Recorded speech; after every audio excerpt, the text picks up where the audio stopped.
Here are the things that I wish I knew in my third year of playing the clarinet. My name is Josh Gu, and I'm taking my years of experience learning, teaching, and performing, and sharing all of my best clarinet and music tips so you can get more out of your practice, and most importantly, have fun.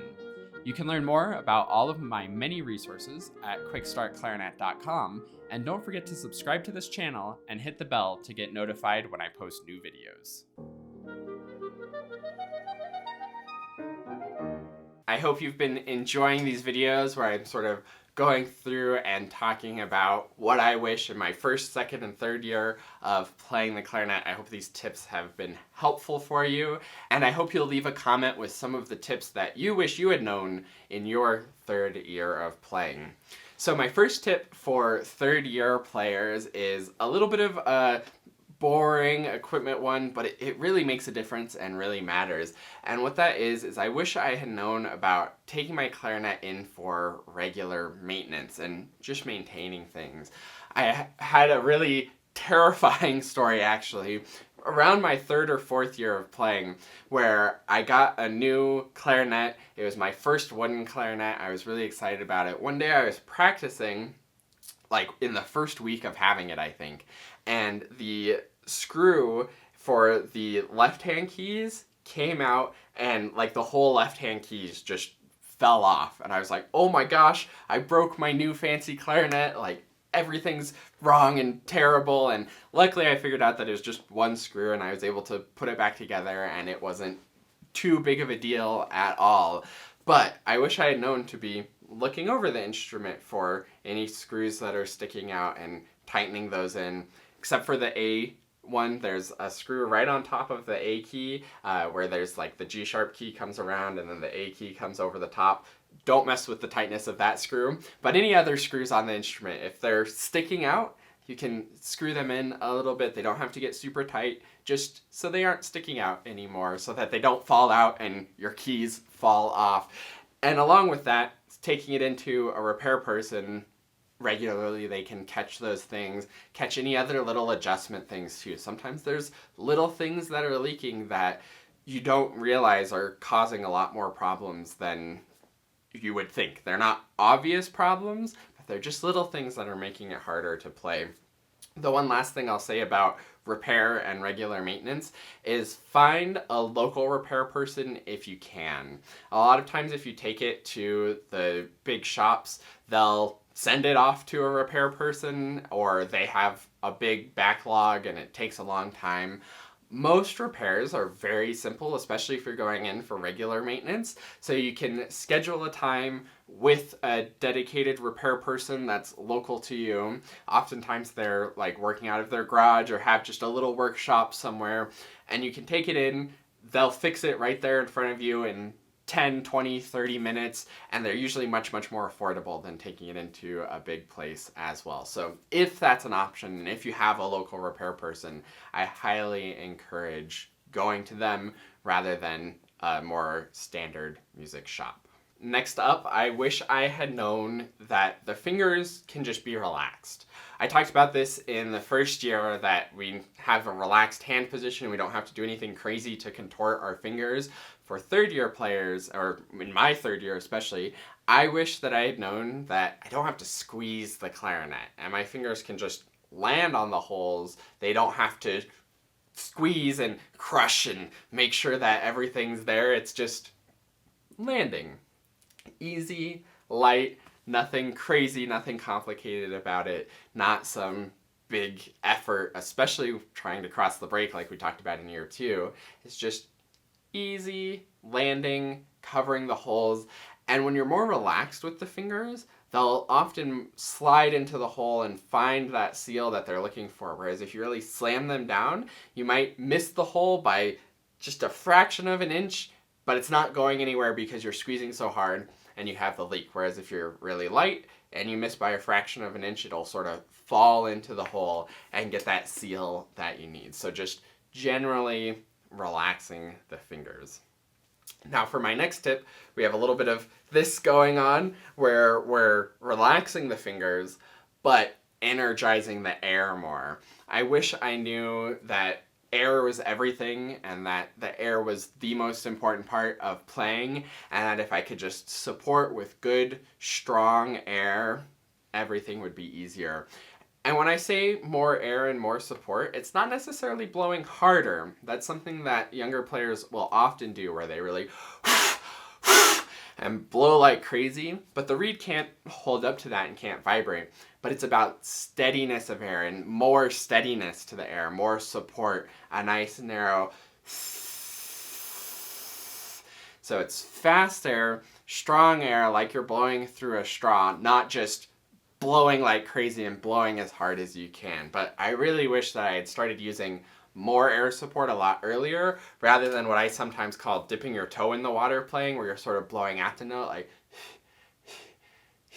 and hoping that it's gonna come out. Instead, you gotta give the fuel, give the air, and then trust that your embouchure is going to aim it properly. And that's my next tip, is all about embouchure, which is how you put your mouth on the mouthpiece and the reed.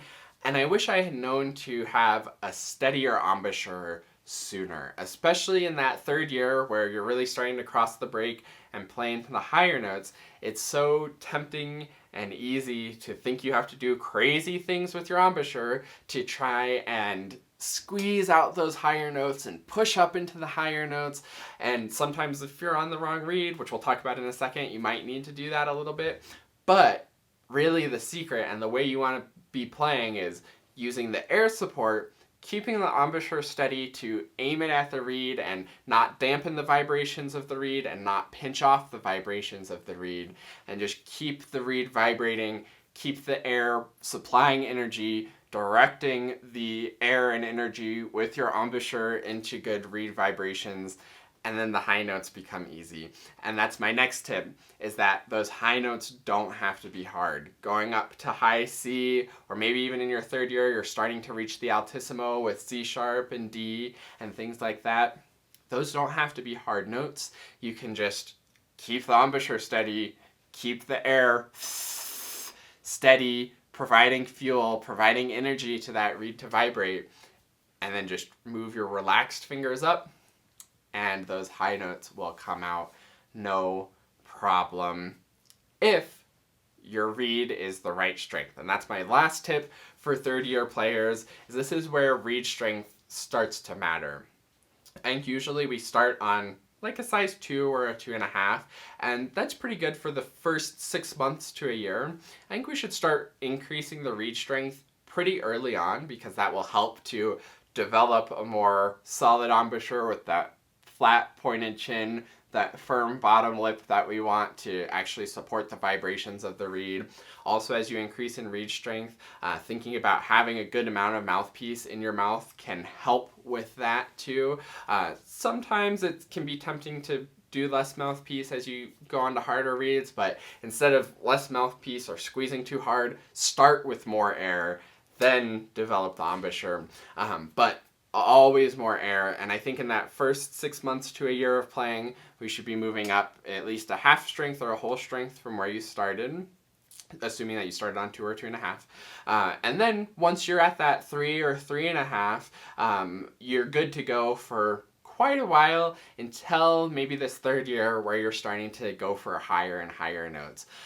Reed strength is not something that harder is always better. I have a really good video explaining how reed strength works.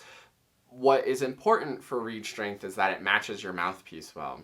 And there are some mouthpieces, especially a lot of beginner mouthpieces, where a strength 3 reed might be too soft for those highest notes. Some mouthpieces is totally fine.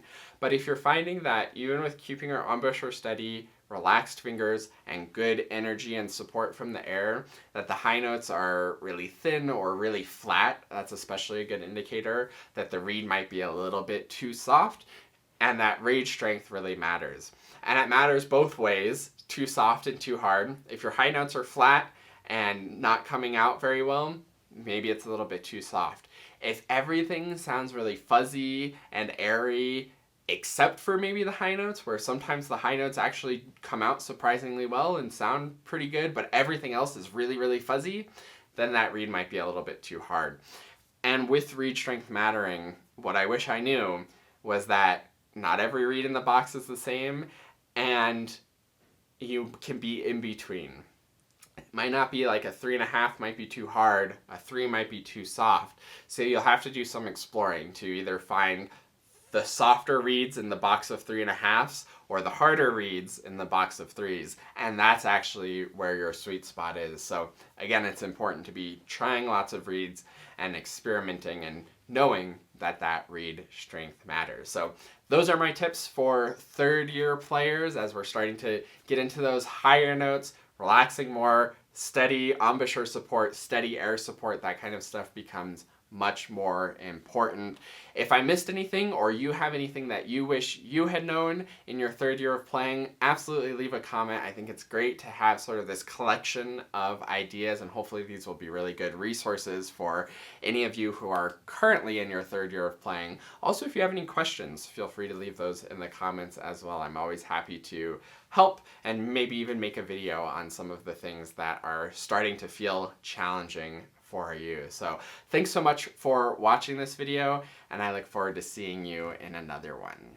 And last but not least, a huge heartfelt thank you to the Dennersons. This is like the QuickStart Clarinet family who supports the channel and helps to make everything that I do possible. If you would like to support the channel and get some awesome rewards in return where we can work one-on-one over video and you can have my full support moving forward on your clarinet journey, then go to quickstartclarinet.com/supporter.